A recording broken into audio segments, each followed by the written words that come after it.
जा खाता जा रहा था, उसका कंट्रोल ढीला पड़ता जा रहा था। अचानक उसके मन में ख्याल आया कि उसे अभी इसी वक्त आस्था की कमर को छू लेना चाहिए, क्योंकि कितनी बार अपने ख्वाबों में वो आस्था को अपने खूबसूरत बेडरूम में ले जा चुका था और उसके साथ सारी हदें पार कर चुका था। और अब आस्था की कमर को यूं देखते हुए उसकी ललचाई नजरें पूरी तरह से उसके खूबसूरत बदन पर जाकर ठहर गई थीं और वो चाहकर भी खुद को रोक नहीं पा रहा था। धीरे धीरे उसने अपना हाथ आस्था की कमर की ओर बढ़ाना शुरू कर दिया, लेकिन इससे पहले कि किसी को कुछ समझ आता, सम्राट आस्था की कमर को छूने के बेहद करीब पहुंच चुका था। वहीं राधिका, एंजल और रौनक तीनों ही सम्राट की इस हरकत को बारीकी से देख रही थी। उनकी आंखों में साफ दिखाई दे रहा था कि वे आस्था को हर हाल में बचाने के लिए तैयार हैं। आस्था भी अच्छी तरह समझ चुकी थी कि इस वक्त सम्राट क्या करने की कोशिश कर रहा है। कहीं ना कहीं आस्था की पकड़ टेबल पर रखे कांटे पर पूरी तरह से मजबूत हो गई थी। उसने मन ही मन ठान लिया था कि अगर हालात उसके मुताबिक नहीं रहे तो वो उसी क्षण उस कांटे को सम्राट के गले के आर पार कर देगी और उसका काम तमाम कर देगी। आखिर वो इस तरह सम्राट को खुद को छूने कैसे दे सकती थी। वहीं सम्राट को तो आस्था की कमर के अलावा जैसे कुछ दिखाई ही नहीं दे रहा था। उसके मन में ख्याल आ रहा था कि वो उसकी कमर को छू ले, उसे अपने वश में कर ले। राधिका, एंजेल और रौनक तीनों ने भी उसी वक्त टेबल पर रखे कांटे उठा लिए थे। उन्होंने तय कर लिया था कि अगर आस्था पर जरा भी आंच आई और सम्राट ने अपनी हद पार की तो वे भी बिना एक पल गंवाए उन कांटों को उसके गले के आर पार कर देंगी और सब कुछ वहीं खत्म कर देंगी। लेकिन इससे पहले कि सम्राट की परछाई भी आस्था पर पड़ती, माहौल की हवा जैसे थम सी गई थी और अगले ही पल कुछ ऐसा होने वाला था जो सब कुछ बदल सकता। क्योंकि ठीक उसी वक्त पता नहीं सम्राट को अचानक से क्या हुआ, उसकी आंखें पूरी तरह से भारी हो गईं और वो उसी वक्त बेहोश होकर टेबल पर ही गिर पड़ा था। अब जैसे ही सम्राट टेबल पर गिरा, सभी लड़कियां अचानक से उठ खड़ी हुईं और एक दूसरे की ओर देखकर गहरी गहरी सांसें लेने लगीं। वहीं आस्था ने अपने हाथ में पकड़ा हुआ कांटा तुरंत टेबल पर रख दिया। बाकी लड़कियों ने भी बिना देर किए अपने अपने कांटे टेबल पर फेंक दिए। एक पल के लिए आस्था ने जब सभी के हाथों में कांटे देखे तो उसके होठों पर हल्की सी मुस्कान आ गई। वो समझ चुकी थी कि वे क्या करने की कोशिश कर रही थी और किस हद तक जाने के लिए तैयार थी। फिलहाल तीनों लड़कियां जल्दी से आस्था की ओर देखते हुए बोली, आस्था, हमारे पास ज्यादा वक्त नहीं है। भले ही हमने सावधानी से गार्ड्स को यहाँ से हटवा दिया हो और इस ब्लैक डेविल को भी बेहोश कर दिया हो, लेकिन तुम अच्छी तरह जानती हो कि हमारे पास बिल्कुल भी समय नहीं है। फटाफट काम को आगे बढ़ाओ। इतना कहते ही माहौल फिर से गंभीर हो गया। अब मजाक या भावनाओं के लिए जगह नहीं थी, सिर्फ मिशन था और उसे हर हाल में पूरा करना। अब सभी लड़कियां पूरी तरह से अलर्ट हो गईं। आस्था ने तुरंत मारिया को इंस्ट्रक्शन दी कि फटाफट बताओ आगे क्या करना है। मारिया ने तुरंत राधिका को उस कमरे के बाहर जाने को कहा। वहां जाकर राधिका ने चारों तरफ रास्ते में देखा, लेकिन उसे कमरे की लॉक की चाबी कहीं नहीं मिली। एंजेल की हालत काफी ज्यादा खराब हो चुकी थी। जैसे तैसे वो अपने इमोशन पर कंट्रोल करते हुए सम्राट के पास ही खड़ी थी और मन ही मन सोच रही थी, इतने हैंडसम चेहरे के पीछे कितना खतरनाक चेहरा छुपा हुआ है। लेकिन फिलहाल वो अपने पोजीशन पर कंट्रोल करते हुए उसके पास ही बैठी रही। राधिका को फटाफट जल्दी करने के लिए सब कहने लगे थे, लेकिन तभी आस्था के दिमाग में कुछ क्लिक हुआ।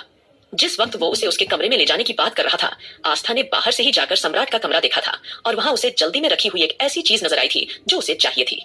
देर न करते हुए आस्था सीधे सम्राट के कमरे में गई और वहां जाकर उसने अच्छी तरह से पूरे कमरे को देखना शुरू कर दिया। पूरा का पूरा कमरा एक खतरनाक थीम में सजा हुआ था। ब्लैक एंड व्हाइट, दीवारों पर अजीब पेंटिंग्स, काली चादरें, काले पर्दे, सब कुछ डर पैदा करने वाला। उसे एक पल के लिए वही अजीब सा एहसास हुआ जैसा पहली बार शादी करके वो अरमान की जिंदगी में आई थी और पहली बार उसके कमरे में गई थी। वैसी ही भारी और घुटन भरी वाइब। तभी उसकी नजर ब्लैक बेडशीट पर रखी चमचमाती चाबियों पर पड़ी। सम्राट ने शायद आस्था को रिसीव करने की जल्दी में उन्हें वहीं रख दिया था। आस्था ने तुरंत चाबी उठाई, दरवाजा खोला और जैसे ही दरवाजा खुला उसकी आंखों के सामने कोई और नहीं बल्कि राजवीर की बनाई हुई वो औरत खड़ी थी। वो उसकी तथाकथित बीवी थी जिसे राजवीर ने अपने हिसाब से कैद कर रखा था। आस्था ने देर न करते हुए फटाफट उसके पास जाकर उसका हाथ पकड़ लिया। वो औरत गहरी नजरों से आस्था को देखने लगी और गुस्से में बोली, तुम कौन हो? इस तरह से यहाँ क्यों आई हो? मेरे पति ने तुम्हें यहाँ देख लिया तो तुम्हारे टुकड़े कर देगा। अभी इसी वक्त चली जाओ यहाँ से। और खबरदार, अगर तुमने मेरे पति के करीब भी जाने की कोशिश की तो, क्योंकि मेरे पति के करीब सिर्फ और सिर्फ मैं रह सकती हूँ। ये कहते हुए वो औरत पूरी तरह से आस्था पर भड़कने लगी थी, लेकिन आस्था ने उसकी किसी भी बात का जरा सा भी बुरा नहीं माना। उल्टा उसने बहुत ही शांत भाव से अपना हाथ अपने कंधे पर रखकर कहा, देखिए, हमारे पास ज्यादा वक्त नहीं है, आप हमारे साथ चलिए। ये सुनकर वो औरत माथे पर गहरी हैरानी लाकर बोली, क्या बकवास कर रही हो तुम? और मैं तुम्हारे साथ क्यों चलूं? हो कौन तुम? देखो, तुम्हारे लिए इसी में भलाई है कि अभी इसी वक्त यहाँ से निकल जाओ। अगर मेरे पति को पता चल गया तो वो तुम्हें शिकारी कुत्तों के आगे डलवा देगा।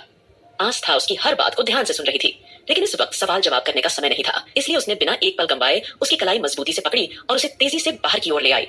बाहर राधिका, रौनक और एंजल पहले से खड़े थे। जैसे ही उन्होंने उस लड़की को देखा, वे सभी हैरानी में डूब गए। वो बेहद खूबसूरत थी, लेकिन दिन रात राजवीर की बदसलूकी और कैद ने उसकी हालत बुरी तरह बिगाड़ दी थी। उसकी आंखों के नीचे काले घेरे थे और चेहरे पर डर साफ झलक रहा था। जैसे ही उस लड़की ने बाहर आकर बाकी लड़कियों को देखा, वो एकदम चौंक गई और गुस्से से बोली, तो सारी लड़कियां वो यहाँ क्या कर रही हैं? लगता है तुम लोगों को तुम्हारी मौत यहाँ खींच लाई है। उसकी इस तरह की बातें सुनकर सभी लड़कियों ने एक दूसरे की ओर देखा। माहौल अचानक और भी ज्यादा तनावपूर्ण हो गया। रौनक ने धीमी आवाज में कहा, इसे यहाँ से बाहर ले जाना आसान नहीं होगा। चारों तरफ सिक्योरिटी फैली हुई है, हम इसे यहाँ से निकालने आए हैं, लेकिन देखो ये हमें ही अपना दुश्मन समझ रही है। तब आस्था ने कहा, आप फिक्र मत कीजिए, मैं कुछ करती हूँ। आस्था ने रौनक के साथ मिलकर उस लड़की का हाथ थामा। क्योंकि वो खुद मास्क पहनकर आई थी, उसने तुरंत उसे भी मास्क पहना दिया और समझाया कि किस तरह से बाहर निकलना है। लेकिन वो लड़की बार बार घबरा कर पूछ रही थी, तुम लोग कौन हो, इस तरह से कैसे अंदर आ गए? वो अब पूरी तरह पैनिक करने लगी और जोरों से चिल्लाने लगी। उसके इस तरह घबराने और चिल्लाने पर आस्था ने तुरंत उसको एक इंजेक्शन दे दिया जो मारिया ने पहले से उसे दिया था। वही इंजेक्शन जो वंशिका के जरिए उनके पास पहुंची थी। वो केवल कुछ वक्त तक ही असर कर सकता था और उसे कंट्रोल में रख सकता था, लेकिन फिलहाल उनके लिए उतना वक्त काफी था। ड्रग्स का असर होते ही वो पूरी तरह से खामोश हो गई और सिर्फ आस्था के इशारों पर चलने लगी। आस्था ने उसका हाथ कसकर पकड़ा और सबको मास्क पहनने का इशारा किया। फिर सभी हंसते खेलते ऐसे जैसे किसी पार्टी से लौट रहे हों बाहर की ओर बढ़ने लगे।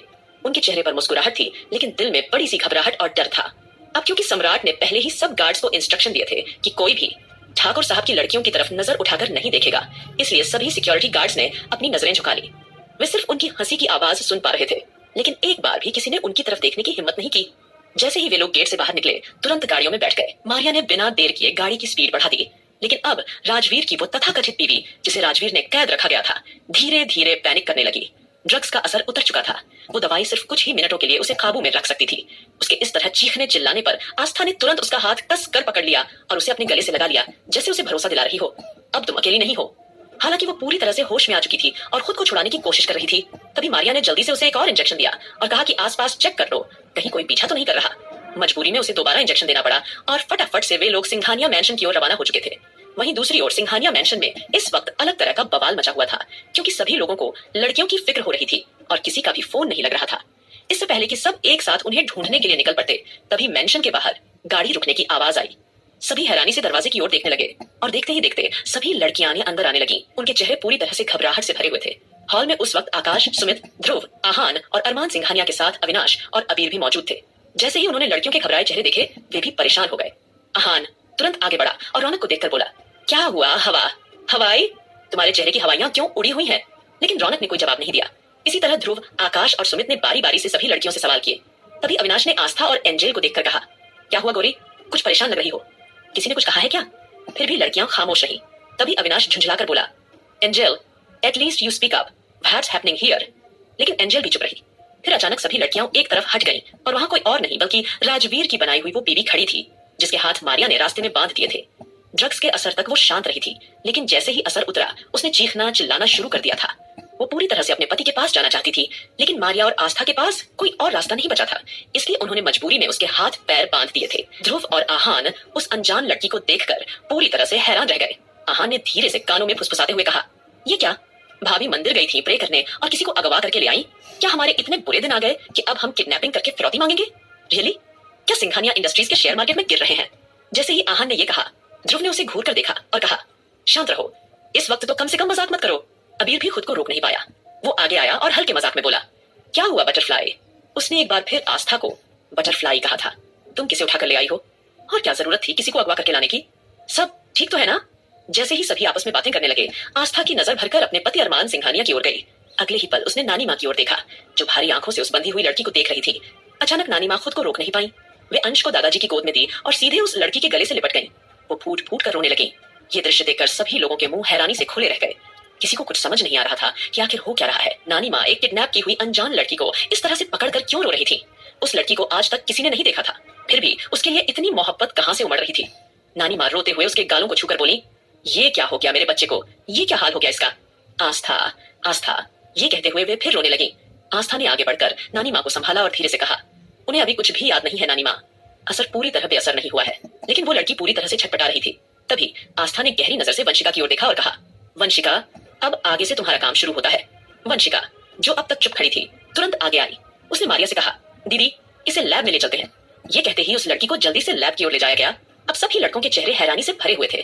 किसी को कुछ समझ नहीं आ रहा था कि आखिर चल क्या रहा है। आहान खुद को रोक नहीं पाया। वो आगे बढ़कर बोला, ये घर में हो क्या रहा है? ऐसा लग रहा है जैसे यहाँ कोई सीक्रेट मिशन चल रहा है और हमें कुछ पता ही नहीं। नानी माँ, आप इस अजनबी लड़की के लिए क्यों रो रही हैं? आपको पता है ना, मुझे आपकी आंखों में आंसू बिल्कुल पसंद नहीं, तो आप अपने कीमती आंसू किसी अनजान लड़की के लिए कैसे बहा सकती हैं? आहान के सवाल पर नानी माँ खुद को रोक नहीं पाई। कांपती हुई आवाज में उन्होंने कहा, वो अजनबी नहीं है। जैसे ही नानी माँ के मुंह से टूटी फूटी जुबान में ये शब्द निकले, सबके चेहरे हैरानी से भर गए। हॉल में सन्नाटा छा गया। आखिर कौन है?